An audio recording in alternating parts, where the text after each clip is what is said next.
केवळ आणि केवळ एकनाथ शिंदेंमुळे आणि अमराठी मतांमुळे शिवसेनेची सत्ता गेलेली आहे. कारण जर शिंदे बरोबर नसते तर भारतीय जनता पक्षाला मुंबई महापालिकेमध्ये बहुमत मिळालेलं नसतं. शिंदेंचा उपयोग करूनच त्यांनी यावेळेला ठाकरे बंधूंचा पराभव केलेला आहे. भाजप हा मी पहिल्यापासून जे म्हणतोय शेटजी भटजींचा पक्ष आहे. शिवसेना संपवणं शक्य नाही. मला असं वाटतं भविष्य काळात शिंदेना पश्चाताप होईल या सगळ्या गोष्टींचा. मराठी माणसाविरुद्ध गद्दारी केली. तुम्ही राजकारणाकडे पैसा मिळवण्याचं साधन म्हणून बघता का, या प्रश्नाचं उत्तर आता उद्धव ठाकरे आणि राज ठाकरेंना द्यावं लागेल. ज्यांनी निवडणूकच भ्रष्टाचारातून लढवली ते नंतर भ्रष्टाचार मुक्त वगैरे करतील असा भ्रम काय मला नाही. म्हणजे सरसकट सगळीकडे पैसे वाटले गेले, गुन्हेगारांचं राजकीयकरण मी आजपर्यंत महाराष्ट्रात कधी बघितलं नाही. भाजपचा महाविजय वगैरे झाला असेल, पण विरोधी पक्ष सुद्धा महाराष्ट्रात उभा राहतोय. उठा, रस्त्यावर उतरा, भाजप विरुद्ध जन आंदोलन करा. जिथे जिथे भाजप, शिंदे सेना आणि अजित पवारांना पर्याय मिळेल तिथे तिथे लोक त्याला प्रतिसाद देतील. मुसलमानांची मतं आपल्याला मिळतात हा शिवसेनेमध्ये न्यूनगंड आहे. 2029ला 100% भाजप हे आपल्याला बघायला मिळेल. 24/7 भाजप काम करतं, कोणताच पक्ष करत नाही. नमस्कार, मी प्रशांत कदम. मुंबईसह राज्यातल्या 29 महानगरपालिकांचा निकाल लागलेला आहे आणि मुंबईतला निकाल विशेषतः ज्या ठिकाणी दशकांपासून शिवसेनेची सत्ता होती त्या ठिकाणी आता भाजपचा महापौर बनणार आहे. 23 जानेवारीला 2026ला बाळासाहेब ठाकरेंचं जन्मशताब्दी वर्ष सुरू होत आहे आणि त्या वर्षामध्ये मुंबईत भाजपचा महापौर असणार आहे. 2 ठाकरे बंधू एकत्रित आले, इतक्या वर्षांपासून जी गोष्ट होत नव्हती ती झाली. दोन्ही एकत्रितपणे भाजपच्या समोर उभे होते, पण तरीसुद्धा भाजपचं महापौर बनण्याचं जे स्वप्न होतं ते अखेर साकार झालेलं आहे. अर्थात बहुमतापर्यंत अगदी हात टेकेल इतक्या शेवटच्या क्षणापर्यंत ही झुंज जी आहे ती सुरू होती. काय नेमके या सगळ्या निकालाचे अर्थ आहेत आणि मुंबईतल्या मराठी राजकारणाचं काय होणार, ठाकरे बंधूंच्या पुढच्या राजकारणाचं काय होणार, शिवसेनेचं काय होणार, या सगळ्याबद्दल आपण चर्चा करणार आहोत. माझ्यासोबत आहेत ज्येष्ठ पत्रकार निखिल वागळे सर. सर, आज जेव्हा आपण चर्चा करतोय, निकालाचा दुसरा दिवस आहे आणि म्हणजे ठीक आहे की आता कडवी झुंज दिलेली आहे, भाजप पूर्णपणे बहुमत त्यांना मिळू शकलेलं नाही आहे, शिंदेंची गरज असणार आहे. पण या ठिकाणी मुंबईमध्ये एकदा महापौर बसल्यानंतर या मराठी सगळ्या राजकारणाचा दबाव असू शकणार आहे का? तुमचं मत काय?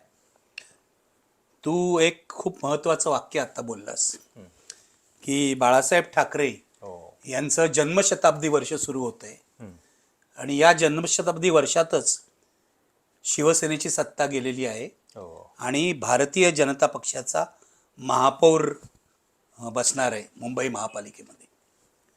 माझ्या मते हा भाजपने बाळासाहेब ठाकरे यांच्या शिवसेनेवर उगवलेला राजकीय सूड आहे.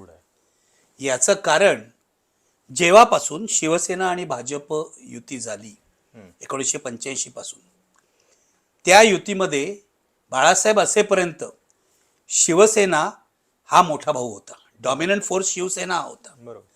बाळासाहेब गेल्यानंतर भाजपने मोठा भाऊ बनायला सुरुवात केली. मोठा भाऊ बनता बनता बनता भाजप शिवसेनेच्या खांद्यावर बसून मोठा झाला. शिवसेनेला त्यांनी मागे कधी टाकलं, शिवसेनेचा अपमान कधी केला आणि शिवसेनेला धडा कधी शिकवला, हे सगळं आपल्याला बघावं लागेल. मी जो म्हणतो ना सूड उगवला, कारण हे भाजपचं स्वप्न होतं की आपण शिवसेनेपेक्षा महाराष्ट्रामध्ये मुंबईमध्ये मोठं बनणं. तर भाजपने हे करून दाखवलं एका अर्थाने की आम्ही शिवसेना मोडू शकतो, शिवसेना फोडू शकतो आणि मुंबई आमच्या ताब्यात घेऊ शकतो. हे भाजपला अनेक वर्ष शक्य झालं नव्हतं.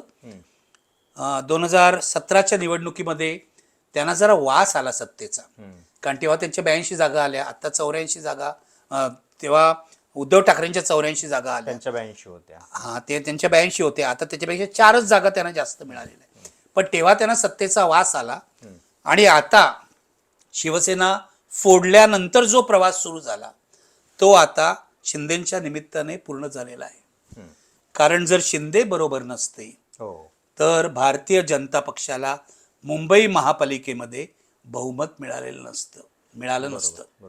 मी कायम जे सांगतो, मराठी माणसाला ना इतिहास काळापासून म्हणजे शिवाजी महाराज त्या आधीच्या काळापासून दुहीचा फुटीचा शाप आहे. तो शापच यावेळेला मुंबईतल्या मराठी माणसाला भोवलेला आहे. आणि केवळ एकनाथ शिंदेमुळे आणि अमराठी मतांमुळे शिवसेनेची सत्ता गेलेली आहे.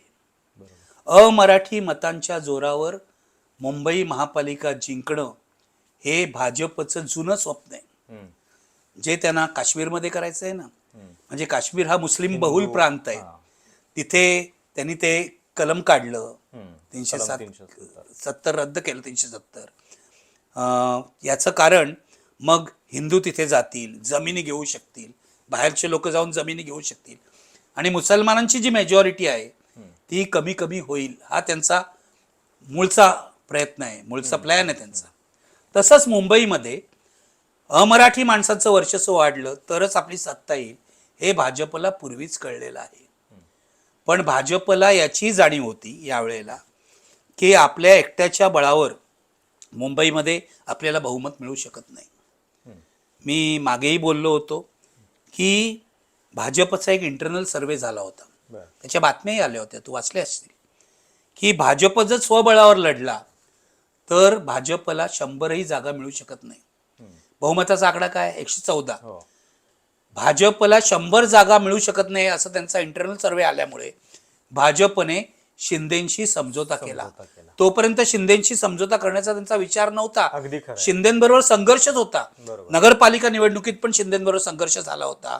आत्ताही तू बघितलंस तर मुंबई, ठाणे आणि कल्याण डोंबिवली तीन सोडल्यावर यांचा शिंदेशी संघर्षच आहे सगळीकडे. तुम्ही आता जे सांगत होतात की हे शिंदेना सोबत घेतल्यामुळेच भाजपला शक्य झालेलं आहे. मराठी माणसांची फूट पडली म्हणजे शिवसेना फोडली. बरोबर. भाजपचं स्वप्न तेव्हापासून सुरू झालेलं आहे. खरंय.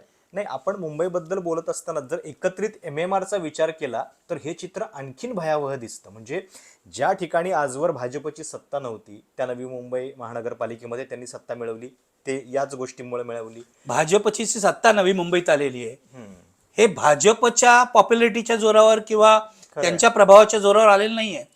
गणेश नाईक यांच्यामुळे आलेली आहे. लक्षात घे, गणेश नाईक किती पक्षात होते? आधी शिवसेनेत होते, तेव्हा नवी मुंबईमध्ये शिवसेनेचं राज्य होतं. त्यानंतर ते राष्ट्रवादी काँग्रेसमध्ये गेलं, तेव्हा राष्ट्रवादी काँग्रेसचं राज्य आलं. आता भाजपला गणेश नाईक यांची मदत नवी मुंबईत घेऊन बहुमत मिळवावं लागतंय. हेच भाजपचं भाजप म्हणून अपयश आहे ना. खरं नाही, पण शिंदेना हवं तिथं सोबत आणि हवं तिथं बाजूला अगदी म्हणजे कन्व्हिनियंट यूज. तुम्ही 3 उदाहरणं सांगितली ती बरोबर आहेत की म्हणजे मुंबई, नवी मुंबई आणि कल्याण डोंबिवली इथं त्यांनी सोबत घेतलं नाही. म्हणजे नवी मुंबईत नाही घेतलं, नवी मुंबईत नाही घेतलं, कल्याण डोंबिवली आणि ठाण्यात घेतलं. पण नवी मुंबई, त्याच्यानंतर उल्हासनगर आणि मीरा भाईंदर इथं मात्र त्यांनी शिंदेना बाजूला ठेवलं. आणि अशा पद्धतीनं MMR मधल्या सगळ्या महानगरपालिका जवळपास आता भाजपच्या ताब्यात आलेल्या आहेत. शिंदेचा उपयोग फक्त मूळ शिवसेनेची मतं फोडणं, उद्धव ठाकरेंना पराभूत करणं यासाठीच आहे हे भाजपला कळलेलं आहे. त्यासाठीच त्यांनी शिंदेना फोडलं ना. खोके एवढे दिले कशाला? खोक्याचं राजकारण केलं कशाला भाजपने? शिवसेना कमजोर झाली तरच आपण वाढू शकतो. हिंदुत्वामध्ये 2 भागीदार नकोत, हिंदुत्वामध्ये एकच भागीदार राहायचा. तर शिवसेनेला फोडलं पाहिजे म्हणून त्यांनी फोडलं. त्यावेळेला बघितलं आपण काय झालं फोडल्यानंतर. शिंदेच्या गद्दारीमुळे विधानसभेत सुद्धा शिवसेनेला फटका बसला, लोकसभेत बसला नाही, कारण गद्दारी तेव्हा ताजी होती आणि लोकांच्या मनात गद्दारीविषयी चीड होती. पण विधानसभेत फटका बसला. पण तरी सुद्धा त्याही वेळेला मुंबईमध्ये शिंदेचा प्रभाव नव्हता. मुंबईमध्ये 10 जागा उद्धव ठाकरेंच्या आल्या, शिंदेच्या कमी होत्या, हे लक्षात घ्यायला पाहिजे. तेव्हा शिंदेचा उपयोग करूनच त्यांनी यावेळेला ठाकरे बंधूंचा पराभव केलेला आहे. म्हणून जे मी म्हणतो ना की बाळासाहेब ठाकरेंच्या जन्मशताब्दी वर्षात त्यांनी बाळासाहेबांवर हा सूड उगवलेला आहे. आणि तो सूड पण त्यांचं नाव घेत आणि त्यांच्या विचारांना आपण पुढे काल पण नाव घेतलं ना, विजयानंतर बाळासाहेब ठाकरेंचं नाव घेतलं. अरे तुम्ही का घेताय बाळासाहेब ठाकरेंचं नाव? तुम्ही सूड उगवलात त्यांच्यावर. तुम्ही जर बाळासाहेब ठाकरेंशी प्रामाणिक असता तर तुम्ही उद्धव ठाकरेंना सांभाळलं असतं, त्यांचा अपमान केला नसता बाळासाहेबांच्या मृत्यूनंतर. आणि जे अर्वाच्य बोलले हे लोक प्रचारामध्ये उद्धव ठाकरेंबद्दल, राज ठाकरेबद्दल ते बोलले नसते. पण त्यांची हिंमत नाही आहे बाळासाहेब ठाकरेंचं नाव किंवा ब्रँड पुसून टाकण्याची, म्हणून ते अजूनही बाळासाहेब ठाकरेंचं नाव घेत आहेत. पण शिंदेचा उपयोग केला मतं फोडायला, मराठी माणसाच्या दुहीचा उपयोग केला, हे लक्षात घे. पण तुझा प्रश्न जो होता त्याचं उत्तर मी आता देतो की मराठी माणूस हरलाय का, मराठी अस्मितेचा पराभव झालाय का, असं मला अजिबात वाटत नाही. उलट भाजपचं जे राक्षसी स्वप्न होतं मुंबई गिळंकृत करायचं, ते शक्य झालेलं नाहीये. त्यांना सिंपल मेजॉरिटी मिळालेली आहे, पण त्यांना पाशवी बहुमत दिलेलं नाहीये. जे एक्झिट पोल सांगत होते 130, 140 ते मिळालेलं नाहीये. काठावरचं बहुमत आहे. तू जर बघितलंस तर उद्धव ठाकरे, मनसे आणि काँग्रेस मिळून जवळजवळ 99 लोक होतात. 99 लोक होतात. बाकी मी MIM आणि हे धरतच नाहीये. आणि यांचे 114, 115 लोक होतात. म्हणजे संघर्ष आहे, विरोधी पक्ष प्रबळ आहे. पण केवळ भाजपला ही जी मेजॉरिटी मिळाली आहे ती शिंदेच्या फोडाफोडीमुळे आणि संपूर्ण अमराठी मतामुळे. भाजपला मराठी माणसाचं मत मिळालेलं नाहीये. बहुसंख्य मतं ठाकरे बंधूंनाच गेलेली आहे. हे कशावरून स्पष्ट होतं तर भाजपच्या जास्त जागा कुठे आल्यात बघ. एक तर अंधेरीच्या पुढे, इथे घाटकोपरच्या पुढे, म्हणजे वेस्टर्न सबब आणि ईस्टर्न सबब. जो मराठी माणसाचा बालेकिल्ला आहे तो आजही शिवसेनेकडे, म्हणजे उद्धव ठाकरेंच्या शिवसेनेकडे आणि राज ठाकरेंकडे आहे. बांद्र्यापासून बघा, बांद्रा, धारावी, माहीम, दादर, वरळी, लालबाग, परळ, शिवडी या सगळ्या भागामध्ये, पुन्हा दक्षिण मुंबईमध्ये गिरगाव वगैरे जे भाग आहेत तिथे सर्वत्र म्हणजे 7 पैकी 6 नगरसेवक लालबाग परळमध्ये उद्धव ठाकरे आणि मनसेचे आलेले.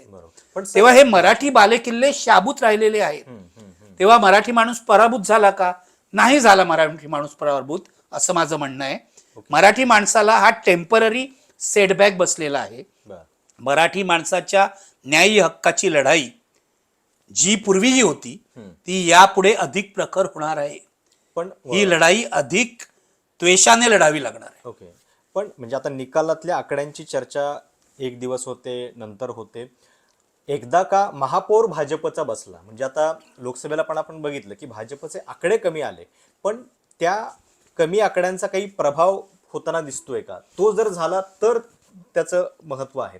त्या अर्थानं मला हे विचारायचं आहे की खरोखर ही जी संख्या दिलेली आहे ठाकरेंच्याकडं नगरसेवकांची, त्याचा परिणाम होईल का? की भाजप आपला जो अजेंडा आहे, जो त्यांना मुंबईत राबवायचा आहे, तो बिनधास्त या ठिकाणी राबवणारच. म्हणजे कदाचित ते मराठी महापौर करतील, पण तो मराठी महापौर मराठी माणसांच्या हिताचा विचार करणारा असेल की भाजपचं सगळं राजकारण? भाजपमधला मराठी माणूस हा गुलाम मराठी माणूस आहे. भाजप हा, मी पहिल्यापासून जे म्हणतोय, शेटजी भटजींचा पक्ष आहे, हा लोढाचा पक्ष आहे. हे लक्षात घ्या. मुंबईमध्ये हा मंगलप्रभात लोढाचा पक्ष आहे. हा फडणवीसचा पण पक्ष नाहीये. हा मोदी, अमित शहा आणि मंगलप्रभात लोढाचा पक्ष आहे. फडणवीसचा ते आता वापर करून घेत आहेत. म्हणजे फडणवीसांची जी कौशल्य आहे ती वापरत आहेत.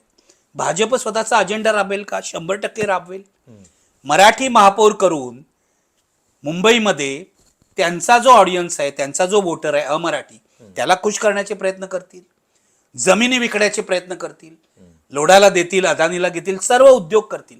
मुद्दा असा आहे, मग शिवसेना म्हणजे उद्धव ठाकरे यांची शिवसेना आणि राज ठाकरेंचे जे लोक आहेत, 71 लोक आहेत, हे लोक काय करणार आहेत? मराठी माणसासाठी आम्ही लढू, महाराष्ट्रापुढे आमचे मतभेद महत्वाचे नाहीत असं राज ठाकरेंनी म्हटलं होतं. आता पुढची 5 वर्ष मराठी माणसांनी त्यांना सांगितलेलं आहे, आम्ही तुमच्या पाठीशी आहोत, तुम्ही आमच्यासाठी लढा. भाजपने मुंबईवरचा मराठी ठसा पुसण्याचा प्रयत्न केला तर लढा. भाजपने महाराष्ट्राचे प्रकल्प गुजरातमध्ये नेण्याचा प्रयत्न केला तर लढा. भाजपच्या काळामध्ये गुजरात्यांची अरेरावी वाढली, उत्तर भारतीयांची अरेरावी वाढली तर लढा. मुंबईवरचा मराठी संस्कृतीचा जो काय उरला सुरला ठसा आहे तो कमी होणार नाही हे तुम्ही पहा. आणि केवळ सभागृहात लढू नका, मैदानात येऊन, रणांगणात येऊन लढा. हा संदेश मराठी माणसांनी उद्धव ठाकरे आणि राज ठाकरे यांना दिलेला आहे. मुंबईमधला मराठी माणूस कायम 1966 पासून शिवसेनेबरोबर राहिलेला आहे. आधी तो बाळासाहेब ठाकरेंबरोबर होता, म्हणून एवढा काळ सत्ता आली तिकडे ना. 25 वर्ष सलग सत्ता होती, ती सत्ता गेलीये.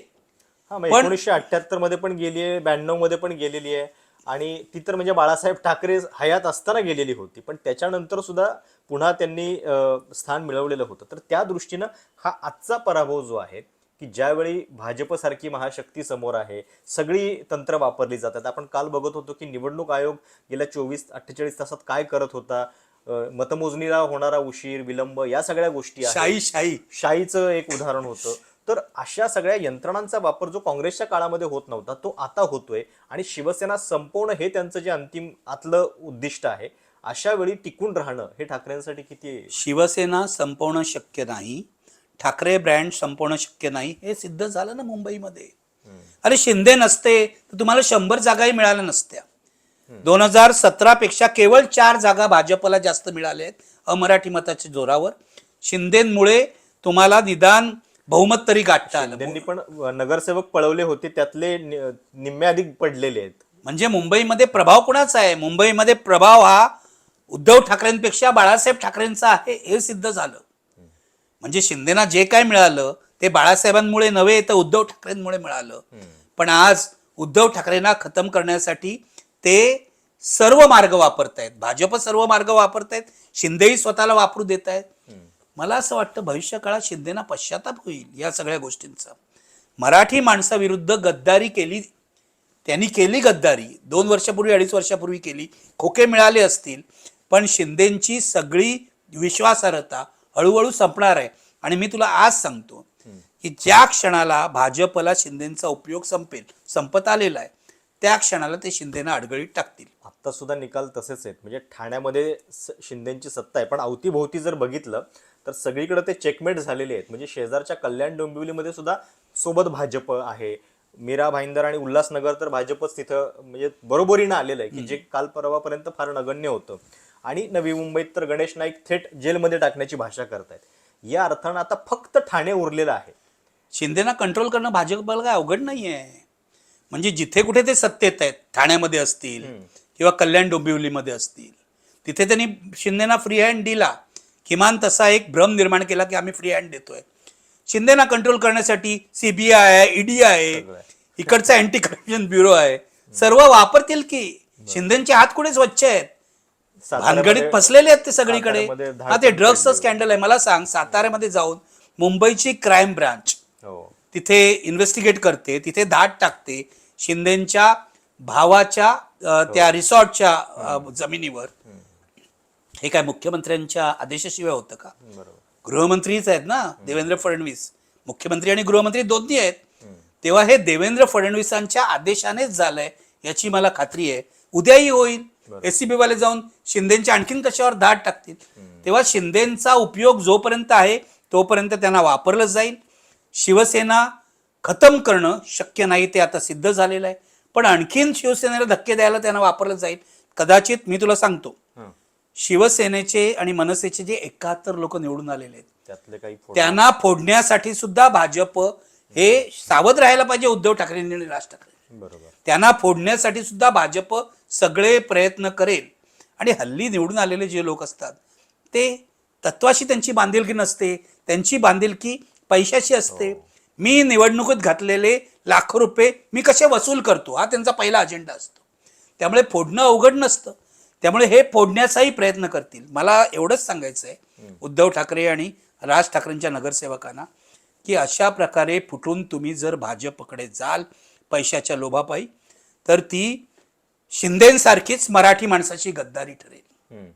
मराठी माणसाने तुमच्यावर विश्वास टाकलेला आहे. भाजपचा अगडबंब असा निवडणूक रंगाडा सगळीकडे जिंकत असताना मुंबईत त्याला काठावरचं बहुमत देऊन रोखण्याचं काम मराठी माणसांनी केलेलं आहे. जसं लातूरमध्ये काँग्रेसने केलं किंवा काँग्रेस वंचित यांच्या युतीमुळे केलं, किंवा चंद्रपूरमध्ये काँग्रेसने चांगला परफॉर्मन्स केला, त्याकडे आपण येऊया. पण मुंबईत माझं स्पष्ट मत आहे की तुम्ही महापालिकेकडे कसं बघता. 25 वर्ष तुमची सत्ता होती, तुम्हाला या महापालिकेने भरपूर पैसा दिलाय. मी स्पष्ट बोलतो, महापालिका हे शिवसेनेचे ATM आहे असं गोपीनाथ मुंडे म्हणाले होते, मी नाही. तर तुम्हाला पैसा दिलाय पक्षाला हे सगळं जगाला माहिती आहे. आता तो पैसा मिळणार नाही. तुम्ही राजकारणाकडे पैसा मिळवण्याचं साधन म्हणून बघता का, या प्रश्नाचं उत्तर आता उद्धव ठाकरे आणि राज ठाकरेंना द्यावं लागेल. बरोबर. आता तुम्हाला विरोधी पक्ष म्हणून वागावं लागेल. जर मुंबई महापालिकेमध्ये 1966 पूर्वी शिवसेनेच्या जन्मापूर्वी जो विरोधी पक्ष होता तो अत्यंत कमजोर होता. म्हणजे समाजवादी पक्षाचे 10-12 लोक, जनसंघाचे 10-12 लोक, कम्युनिस्टांचे 5-6 लोक, एवढाच होता. सत्ता कुणाची होती, प्रभाव कुणाचा होता, काँग्रेसचा प्रभाव होता. त्या काळात जर जॉर्ज फर्नांडिस, मृणाल गोरे, अहिल्या लांगणेकर हे सगळे लोक जे होते हे महापालिकेत लढत होते सर्वसामान्य माणसासाठी. त्याच काळात जॉर्ज फर्नांडिसनी मुंबई महापालिकेचा कारभार मराठीत होईल हा ठराव मंजूर करून घेतला आणि काँग्रेसला त्याला विरोध करता आला नाही. जर एवढा कमी संख्येचा विरोधी पक्ष एवढं प्रभावी काम करू शकतो, किंवा 85 साली छगन भुजबळ विधानसभेत एकटे आमदार होते शिवसेनेचे, त्यांनी एवढं प्रभावी काम केलं, तर तुमचे 71 लोक आहेत. 71 लोक करू शकतात जर त्यांचं डोकं ठिकाणावर असेल तर. आणि राज ठाकरेंनी जे सांगितलंय, महाराष्ट्राच्या अस्मितेपुढे काही नाही, आमचे मतभेद वगैरे नाही. मला असं वाटतंय की लोक आता बोलायला लागलेत की आता पुन्हा राज ठाकरे आणि उद्धव ठाकरे वेगळे होणार का. माझा असा त्यांना सल्ला आहे, अनाहूत सल्ला, की तुम्ही हे पाप करू नका. 2 भाऊ एकत्र आले म्हणून तुम्हाला मराठी माणसांची मतं पडलेली आहेत. म्हणजे मनसेला 7 जागा मिळाल्या, पण उद्धव ठाकरेंना ज्या जागा मिळाल्या आहेत त्यामध्ये मनसेचं योगदान आहे. 2 भाऊ एकत्र आले याच्याविषयीची जी सकारात्मक भावना होती तिचा उपयोग झालेला आहे. तेव्हा माझा मुद्दा असा आहे की यांना लढावं लागेल मुंबईच्या प्रश्नावर, मराठी माणसाच्या प्रश्नावर. आणि दुसरी गोष्ट मी तुला सांगतो की यांना अमराठी लोकांपर्यंतही पोचावं लागेल.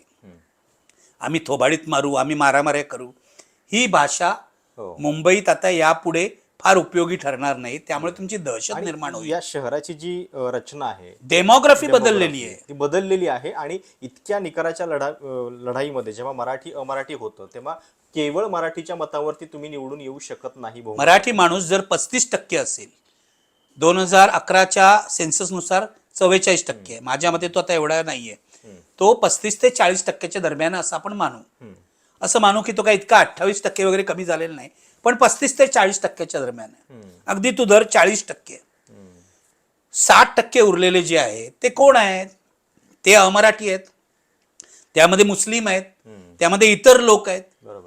जोपर्यंत शिवसेना आणि मनसे व्यापक होऊन या लोकांपर्यंत पोहोचण्याचा प्रयत्न करणार नाही तोपर्यंत त्यांचा वोट शेअर वाढणार नाही, हे लक्षात घ्या. भाजपचा वोट शेअर कसा वाढलाय, मराठी माणूस मत नाही देत आहे, पण त्यांनी अमराठी लोकांवर कॉन्सन्ट्रेट केलं, तिथली सगळी मतं खेचली आणि काँग्रेस क्षीण होत चालली आहे. काँग्रेस क्षीण होत चाललेली आहे. अमराठी माणसावर काँग्रेसचा काही प्रभाव राहिलेला नाहीये. तू जर बघितलंस आता काँग्रेसच्या 24 जागा निवडून आलेल्या आहेत. माझ्या मते ते एक आश्चर्य आहे. 2017ला 31 जागा निवडून आल्या होत्या, 24ही चांगला रिझल्ट आहे. पण या 24 पैकी मी मोजले काल 13 जण मुसलमान आहेत. म्हणजे काँग्रेसला मुंबईमध्ये मुसलमानांनी मतं दिलेली आहेत. मुस्लिम मत विभागलं गेलेलं आहे. काही उद्धव ठाकरेंकडे आलं, काही काँग्रेसकडे गेलं. MIMचे 8 नगरसेवक निवडून आलेले आहेत. MIMचा आकडा मनसेपेक्षा जास्त आहे. एक्झॅक्टली. आणि समाजवादी पक्षाचे निवडून आले, पक्ष पूर्णपणे डाऊन झालाय, पण म्हणजे दोन वरती 2 पण तरी 8 आणि 2 10 ना. मागच्या वेळी त्यांचे म्हणजे बघ 13 हे 10 23 म्हणजे 25 पेक्षा जास्त नगरसेवक मुस्लिम आहेत. तेव्हा मुस्लिम मत विभागलेलं आहे. काँग्रेसला मिळाली, प्रामुख्याने काँग्रेसला मिळालं असं मला वाटतं. उद्धव ठाकरेंना विधानसभेप्रमाणे ते मिळालेलं नाहीये.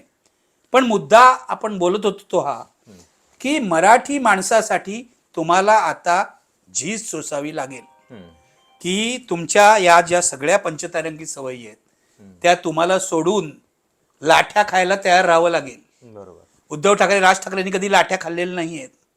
जुन्या काळामध्ये शिवसैनिकांनी खाल्ल्या होत्या. आदित्य अमितला लाठा खाण्याची तयारी ठेवावी लागेल. जर आदित्य अभ्यास करतो पण त्याला सुद्धा आपल्या काय म्हणतात त्याला, आपल्या डबक्यातून बाहेर यावं लागेल. जे काय सुखासीन डबकं आहे आणि मुंबईकरांना संघर्ष करणारा नेता हवाय. उद्धव ठाकरे, राज ठाकरे ही जुनी पिढी झाली. माझं आदित्य ठाकरे आणि अमित ठाकरेला हे विचारणं आहे की तुम्ही आम्हा मुंबईकरांसाठी, आम्हा मराठी लोकांसाठी, मराठी भाषेसाठी, मराठी संस्कृतीसाठी दीपक पवार करतात तसं संघर्ष तुम्ही करणार आहात का? तुम्ही रस्त्यावर उतरणार आहात का? पण तुम्ही लाठ्या खाणार आहात का? खरं आहे. आणि मुंबईसारखी महानगरपालिका हातात न जाणं म्हणजे ही केवळ एक महानगरपालिका इतर कुठली गेली आहे यासारखं बघून चालणार नाही. एकतर मराठी अस्मितेचा विषय आहे, सोबत याच्यातलं अर्थकारण आहे की ज्या महानगरपालिकेचं बजेट 74,000 कोटीपर्यंत पोहोचलेलं आहे ती आता तुमच्या हातामध्ये नाही आहे. अशा वेळी तुम्हाला पक्ष चालवायचा आहे. 2029लाच आता थेट निवडणुका होणार आहेत. कुठली पुढची निवडणूक आता 3 वर्षामध्ये नाहीये. परत काय घडामोडी घडतील आपल्याला माहिती आता असं आहे, आता पैशाचा मोह सोडावा लागेल. हो, बरोबर. ठाकरेंना, ठाकरे बंधूंना जर मराठी माणसाविषयी आपुलकी असेल तर पैशाचा मोह सोडावा लागेल. आता ATM मधून पैसे येणार नाहीत मुंबई महापालिकेच्या, कारण तुम्ही सत्तेत नाही आहात. आता ते पैसे भाजप आणि शिंदेकडे जातील. पण राजकारण पैशाचा मोह न ठेवता करता येतं हे सिद्ध करण्याची संधी आहे ना. जसं म्हणतात ना, संकटात संधी, तशी ती आहे ना. तुम्ही या कसोटीला उतरणार आहात का घरी बसणार आहात का लंडनला जाऊन बसणार आहात? आता कदाचित हे पैसे न मिळाल्यामुळे तिसरा मातोश्री उभा राहणार नाही. जे विरोधक टीका करत होते, मी नाही म्हणत आहे पुन्हा की दुसरा मातोश्री उभा केला, राणे म्हणाले, शिंदे म्हणाले, तिसरा मातोश्री उभा राहणार नाही. पण आता तुम्हाला मराठी माणसाचं गुडविल मिळेल. तेव्हा माझ्या मते उद्धव आणि राज ठाकरे यांच्या दृष्टीने पण संधी आहे. राज ठाकरे यांनी हा विचार करायला हवा. त्यांनी आज लिहिलेलं आहे फेसबुकवर आणि ट्विटरवर की आत्मपरीक्षण करणार. त्यांनी हा विचार करायला हवा की आपले 6 नगरसेवक कसे निवडून आले. 2007च्या निवडणुकीमध्ये त्यांचे मुंबईत 27 आले होते, पुण्यामध्ये 30 आले होते, नाशिकला 7 आली होती. तिथून आपण 20 वर्षात कुठे आलो? 7 नगरसेवक आले. याचं कारण राज ठाकरेंच्या संघटनेची यंत्रणा खाली काही उरलेली नाही. राज ठाकरे लोकप्रिय नेते आहेत का? ते भाषण करतात ते लोकप्रिय आहे का? आहे. त्यांना मीडिया चांगला कळतो का? उत्तम कळतो. पण खाली जर तुमची संघटना नसेल तर केवळ ग्लॅमरच्या जोरावर निवडणुका जिंकण्याचे दिवस आता संपलेले आहेत. हे लक्षात घेऊन राज ठाकरेंना काम करावं लागेल किंवा अमित ठाकरेंना मार्गदर्शन करावं लागेल. ही तुमची तयारी आहे का? नाहीतर भाजपचा राक्षस तुम्हाला खाऊन टाकेल. आणि आता भाजपची राज्यातली परिस्थिती काय झालेली आहे तर आता 29 पैकी जवळपास 23 महानगरपालिकांमध्ये त्यांचा महापौर बसतोय. म्हणजे 100% भाजपकडे त्यांची वाटचाल सुरू झालेली आहे. मित्रांना 23 आला का आकडा आता? जवळपास काल फडणवीस 25 म्हणत होते. 2 ठिकाणी अजून जरा संशयास्पद गडबड आहे. थेट होईल असं पण नाहीये. पण ज्यावेळी केंद्रात सत्ता आहे, राज्यात एवढी मोठी बहुमताची सत्ता आहे आणि आता मुंबई महानगरपालिका पण हातात आहे. आता मुंबईसाठी ज्या ज्या गोष्टी त्यांनी म्हटल्या होत्या त्या सगळ्या व्हायला हरकत नाहीये. म्हणजे मुंबईचे रस्ते खड्डेमुक्त होणार आहेत, कॉन्क्रिटीकरण होणार आहे, अजून काय म्हणजे पूर्णपणे भ्रष्टाचार मुक्त मुंबई ही आता मुंबईकरांना मिळाली पाहिजे की फक्त भाजपच्याच लोकांसाठी ही सगळी तिजोरी ओपन होणार आहे? पहिली गोष्ट म्हणजे भ्रष्टाचार मुक्त मुंबई वगैरे भाजपवाले करू शकतील असं मला वाटत नाही. ज्यांनी निवडणूकच भ्रष्टाचारातून लढवली ते नंतर भ्रष्टाचार मुक्त वगैरे करतील असा भ्रम काय मला नाही. ज्यांना कोणाला संघातल्या बावळट लोकांना तो बाळगायचा तो त्यांनी बाळगावा. मुळात पैसे खाणं हाच हेतू आहे ना. यासाठीच ही महापालिका पाहिजे होती. आधीच्या लोकांचा हेतू सुद्धा तोच होता. 25 वर्ष जे आरोप झाले ते आरोप काय होते? मी आधीही म्हटलं होतं की शिवसेनेवर भ्रष्टाचाराचे आरोप करण्याचा नैतिक अधिकार भाजपला नाही, कारण ते सत्तेमध्ये भागीदार होते. एवढंच म्हटलं होतं. भ्रष्टाचार झाला नाही असं मी कधी म्हटलं नव्हतं. तेव्हा हे भ्रष्टाचार मुक्त वगैरे काही नाही. फक्त मला एवढंच म्हणायचं आहे की महापालिका निवडणुकीमध्ये नगरपालिका निवडणुकांचीच पुनरावृत्ती झालेली आहे. तिथे जेवढं यश भाजपला मिळालं, नंबर 1 पक्ष, तसाच आता 29 पैकी समजा 23 मध्ये जर भाजपला बहुमत मिळणार असेल, महापौर बसणार असेल तर तसंच यश मिळालेलं आहे. मी याला पाशवी यश म्हणतो. कोणत्याही सत्ताधाऱ्याला एवढं मोठं यश मिळू नये, पण विधानसभा निवडणुकीपासून ते यश मिळतंय. त्यांना का मिळतंय, कसं मिळतंय, हा चमत्कार आहे की हा घोटाळा आहे, हे सगळे प्रश्न माझ्या मनात आहे. मी काय हे असं फेस व्हॅल्यूवर घ्यायला तयार नाही. मुद्दा असा आहे की हे एवढं मोठं यश मिळवताना ज्या गोष्टी तुम्ही सत्ताधारी म्हणून केल्यात, गलिच्छ गोष्टी, त्या करण्याची आवश्यकता होती का? म्हणजे सरसकट सगळीकडे पैसे वाटले गेले.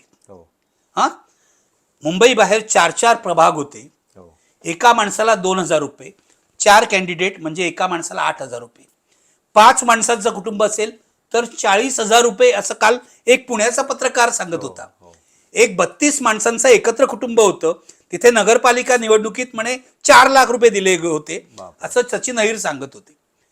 तर एवढा पैसा तुम्ही जर वाटला असेल, आणि काल एक सांगलीचे पत्रकार मोहिते नावाचे आणि पुण्यातला हनुमंत मोहिते आणि पुण्याचा महाराष्ट्र टाइम्सचा पत्रकार असं सांगत होता की बँकांकडे कॅशच अवेलेबल नव्हती गेले 2-3 दिवस. म्हणजे हे काय आहे? आणि हे पैसे कुणी वाटले? हे विरोधी पक्षांनी वाटले नाहीत, हे काँग्रेसनी वाटले नाहीत, हे उद्धव ठाकरेंनी वाटले नाहीत, हे राज ठाकरेंनी वाटले नाहीत. हे पैसे भारतीय जनता पक्ष, शिंदे आणि अजित पवार हेच वाटू शकतात, कारण ते सत्ताधारी आहेत.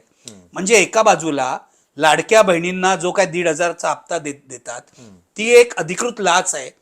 तर तुम्ही आता मतदारांना पण अशी लाच द्यायला लागलात. एका ठिकाणी विक्रोळीला, मी हे ट्विटरवर वाचलं, माझे एक सहकारी होते अनुराग चतुर्वेदी म्हणून, हिंदी महानगरचे संपादक होते, त्यांनी असं लिहिलंय की त्यांची मोलकरीण जी आहे ती त्यांना असं म्हणाली की मला 2,000 रुपये मिळाले आणि शिंदेनी मला 30,000चं गिफ्ट हॅम्पर दिलं. तिला एकटीला दिलं नसणार ना, पूर्ण वस्तीला दिलं असणार. एवढा पैसा तुम्ही कुठून आणलाय? तुम्ही रिझर्व्ह बँक काढली आहे का? तुम्ही पैसे छापताय का? का टाकसाळ काढली आहे का? खोट्या नोटा आहेत? मला तर संशय आहे, खोट्या नोटा वाटत नाहीत ना हे लोक. माझा मुद्दा असा आहे, हे सगळं करायची आवश्यकता होती का? तुम्ही असं म्हणता की मोदी लोकप्रिय आहेत, विकासावर आम्ही मत मिळवतो. हा विकास आहे? केवळ पैसे वाटले नाहीत, खूनही केलेत. सोलापूरला बाळासाहेब सरवदे मनसेचे शहराध्यक्ष होते, त्यांचा खून झाला आणि त्यांच्या खुनाचा आरोप भाजपच्या स्थानिक उमेदवारावर, तिच्या पतीवर आहे. ही स्थानिक उमेदवार महिला अजूनही तुरुंगातून आहे, तिथून ती निवडून आली. गंमत बघा, तिच्यावर खुनाचा आरोप आहे पण ती निवडून आली. तिथे जालन्यामध्ये ती तर फारच भयानक घटना आहे. गौरी लंकेशच्या खुनाच्या कटातला आरोपी श्रीकांत पांगरकर बेलवर असताना निवडून आला. किती गंभीर. मुळात बेलमध्ये असताना तुम्हाला निवडणूक लढवता येते की नाही? असेल तर त्याला बंदी घालायला पाहिजे. आणि UAPA सारखे कायदे म्हणजे गुन्हे त्याच्यावरती दाखल होते आणि तरी तो जामिनावरती येतो.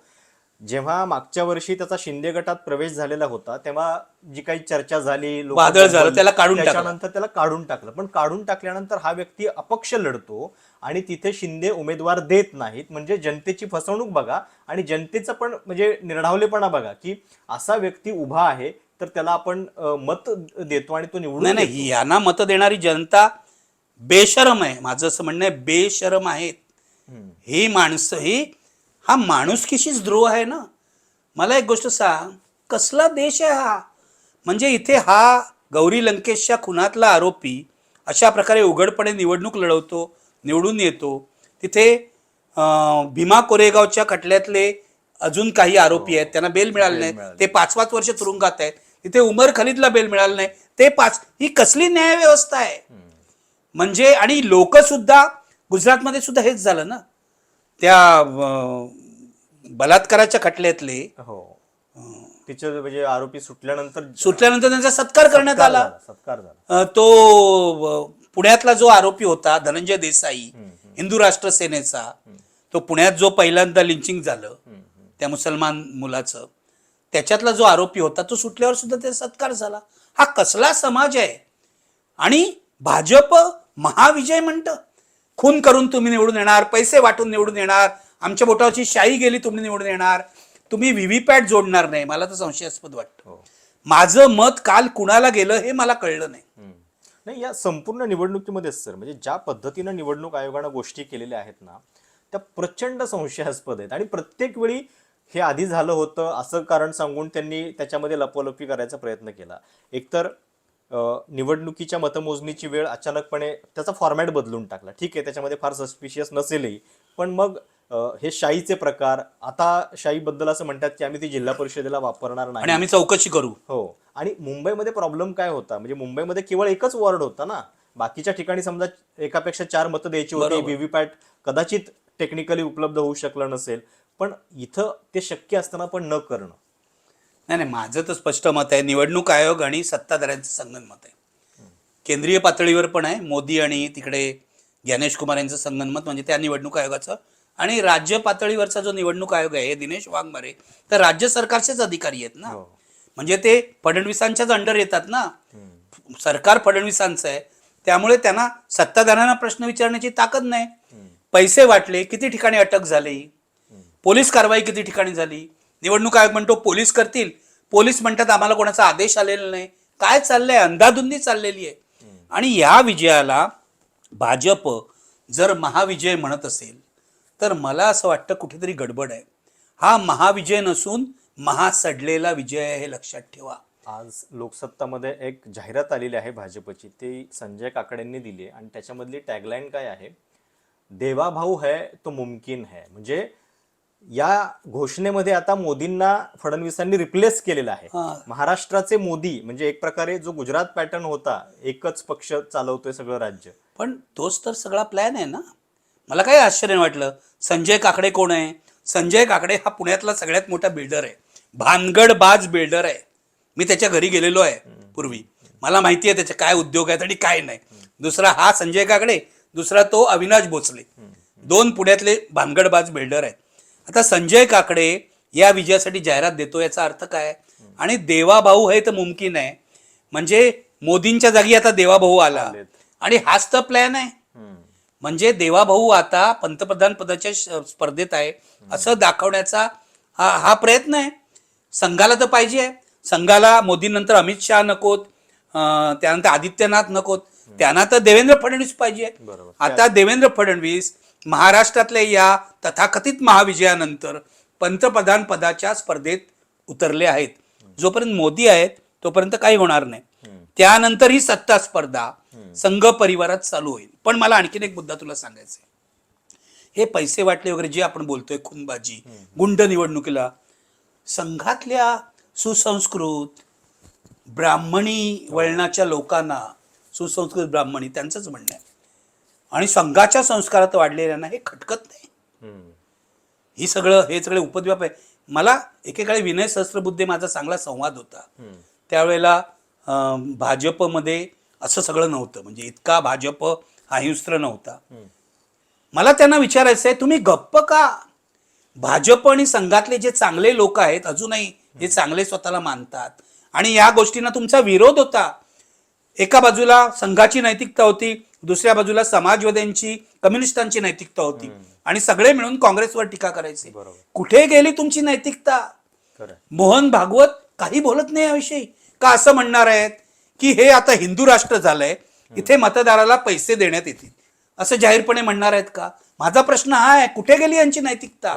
का सोयीनं ही नैतिकता रजेवर जाते, तिला आयसीयू मध्ये टाकलं जातं? हे प्रश्न आहेत ना, याची उत्तरं मिळायला हवीत.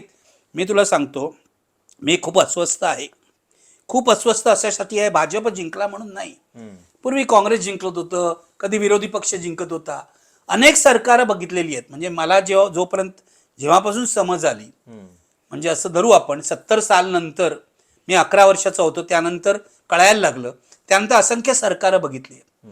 पण एवढं घाण वातावरण, एवढी अधोगती, बरोबर, राजकारणाचं गुन्हेगारीकरण नाही, गुन्हेगारांचं राजकीयकरण मी आजपर्यंत महाराष्ट्रात कधी बघितलं नाही. मला पण वाईट वाटलं की अरुण गवळींच्या 2 मुली पराभूत झाल्या.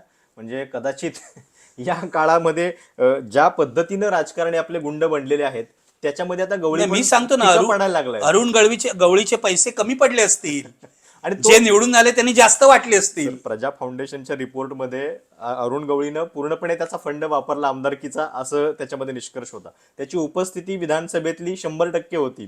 ते कमलाकर जामसांडेकरच्या खून खटल्यामध्ये तो गेला, नंतर जेलमध्ये त्याची शिक्षा मिळाली, ते ठीक आहे. पण आता जे उद्योग आपले राजकारणी करतात त्या लेवलला सुद्धा कदाचित अरुण गवळी पोहोचू शकत नसेल. नाही, अरुण गवळी हा शुद्ध क्रिमिनल होता, शुद्ध गुंड होता, शुद्ध देशी गुंड होता.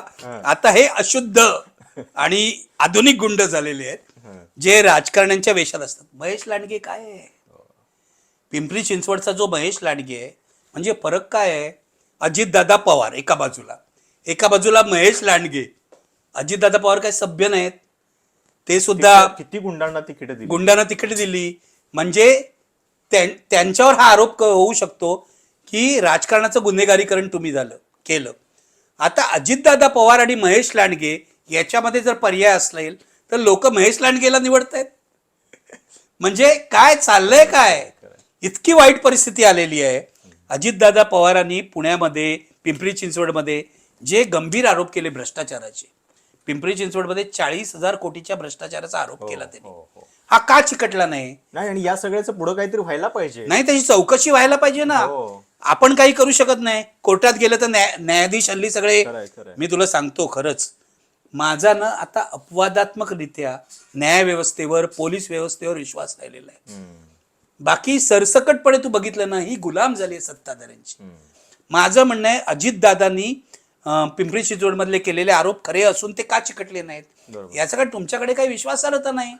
तुम्ही 70,000 कोटी खाल्लेत, हे 40,000 कोटी खातायत लोक म्हणतात.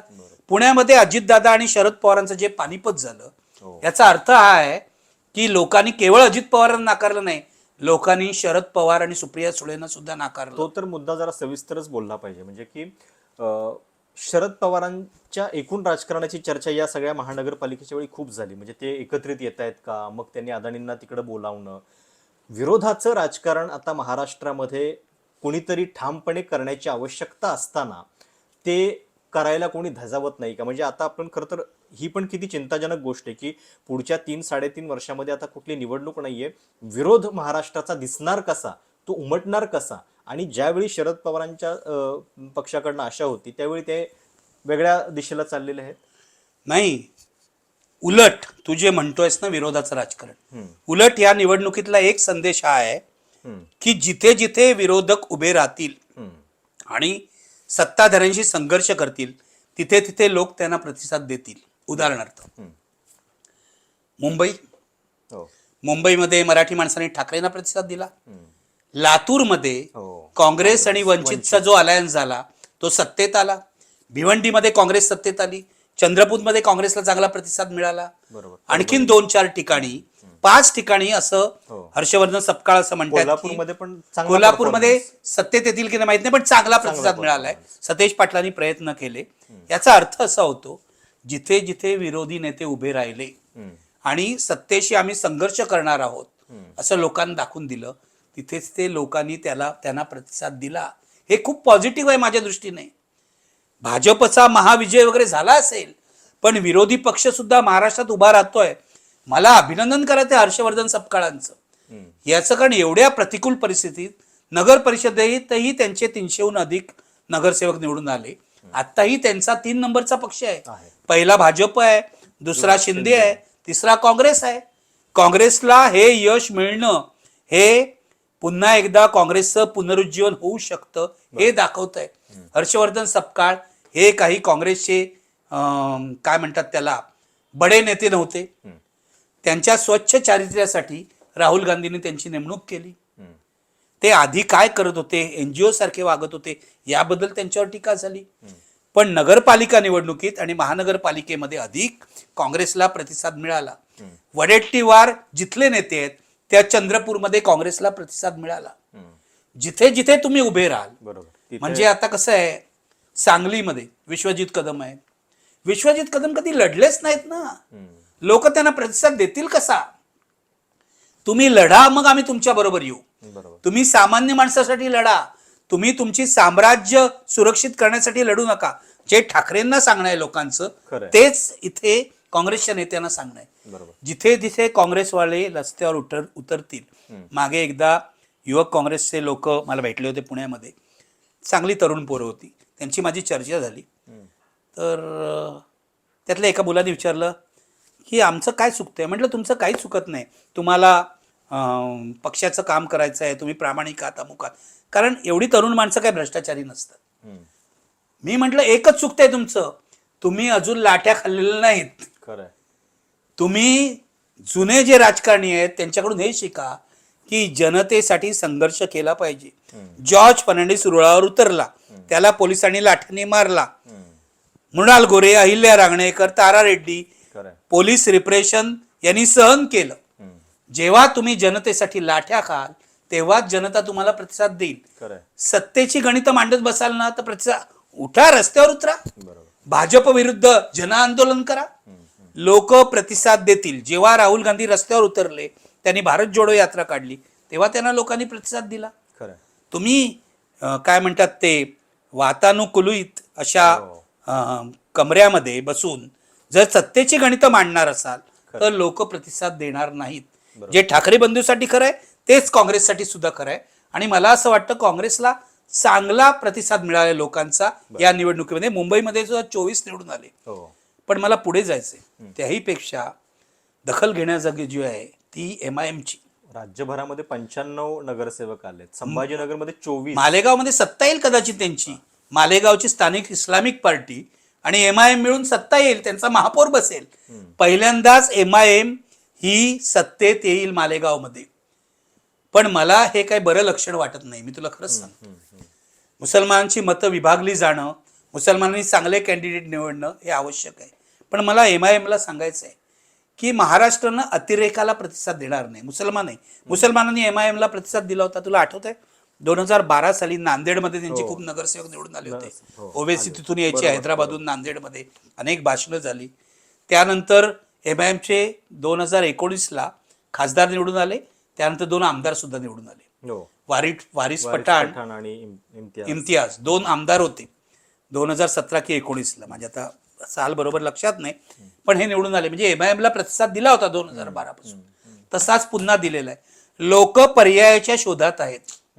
जिथे जिथे भाजप, शिंदे सेना आणि अजित पवारांना पर्याय मिळेल तिथे तिथे लोक त्याला प्रतिसाद देतील, हे या निवडणुकीतून दिसलेलं आहे. बरोबर. भाजपला 25 महापालिका मिळाल्या किंवा 23 मिळाल्या ही माझ्या दृष्टीने चिंतेची गोष्ट नाही.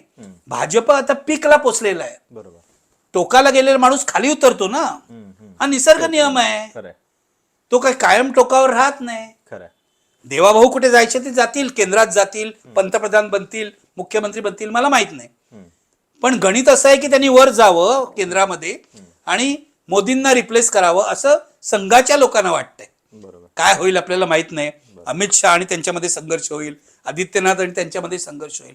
पण मुद्दा असा आहे, MIMला जो प्रतिसाद दिला, MIMनी सोबर भूमिका घेतली पाहिजे, मवाळ भूमिका घेतली पाहिजे, मुसलमानांच्या हिताचा विचार केला पाहिजे. कारण काँग्रेसवाले मुसलमानांच्या समस्यांचा तेवढा विचार करत नाहीत असं मुसलमानांना वाटते. मुसलमानांनी उद्धव ठाकरेंना मतं देऊन बघितली विधानसभा निवडणुकीत. मी तुला सांगू, यावेळेला उद्धव ठाकरेंना मुसलमानांची एवढी मतं का मिळाली नाहीत. म्हणजे आधी जे सर्वे झाले त्यामध्ये काँग्रेसला 41% मतं मिळाली होती मुसलमानांची आणि उद्धव आणि राज ठाकरेंना 28%. माझ्या मते यापेक्षा कमी मतं मिळाली आहेत. पण का मिळाली नाहीत सांगू मुसलमानांची मतं उद्धव ठाकरेंना? याचं कारण तुम्ही मुसलमानांसाठी काहीच केलं नाही ना. बरोबर.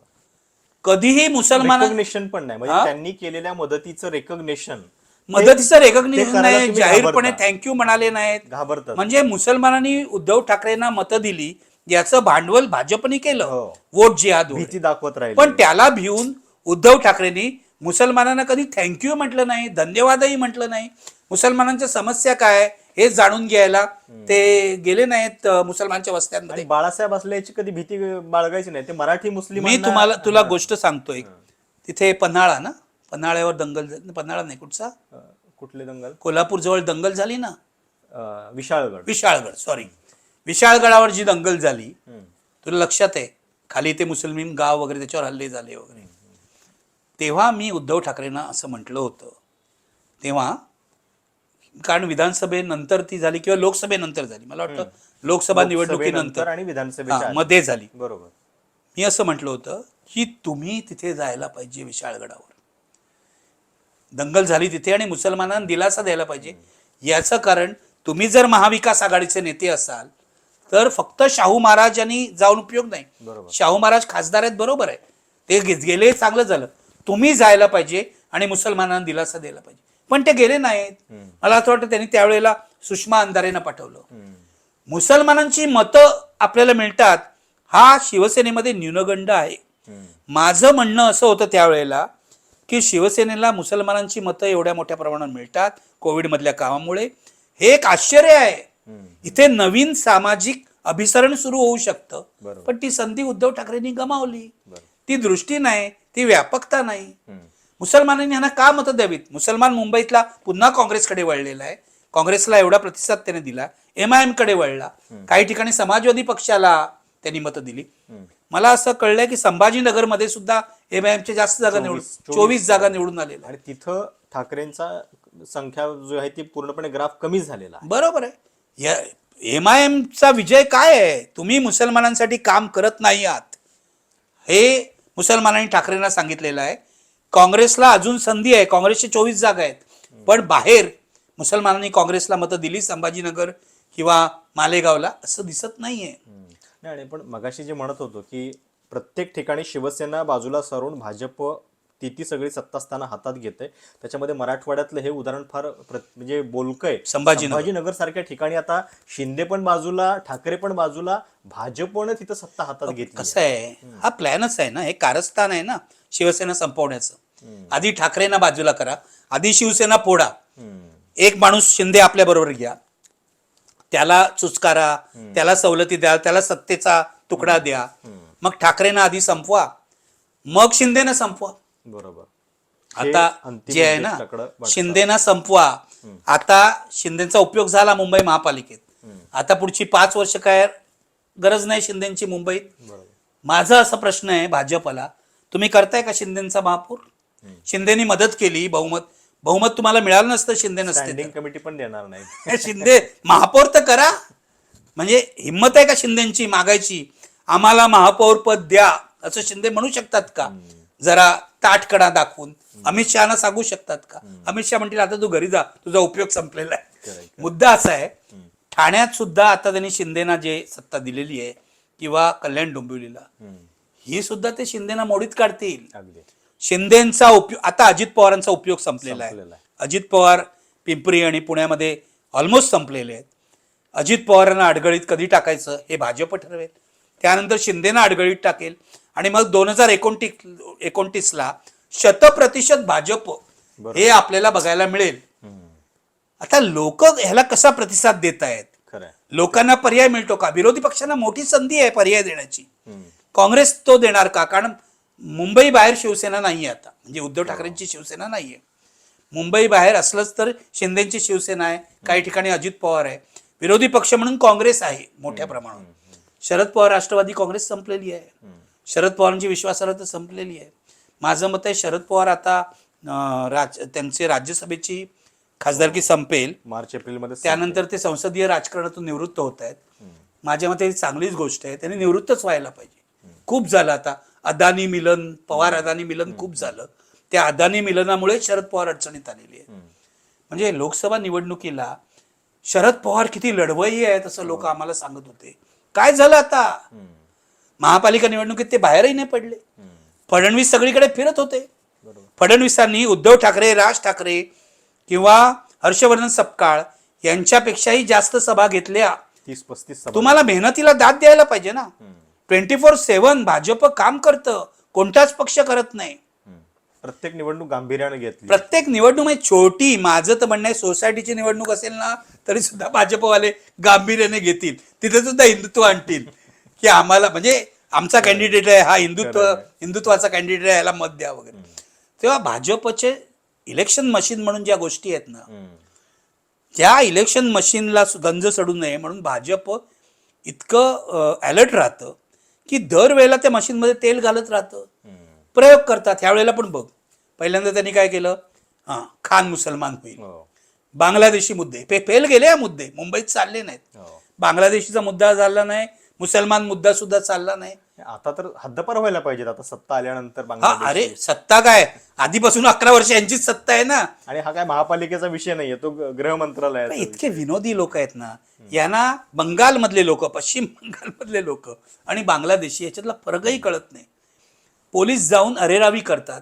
बांगलादेशी आहेत का मुंबईत? आहेत. हजारो लाखोंच्या संख्येने आहेत का? नाहीत.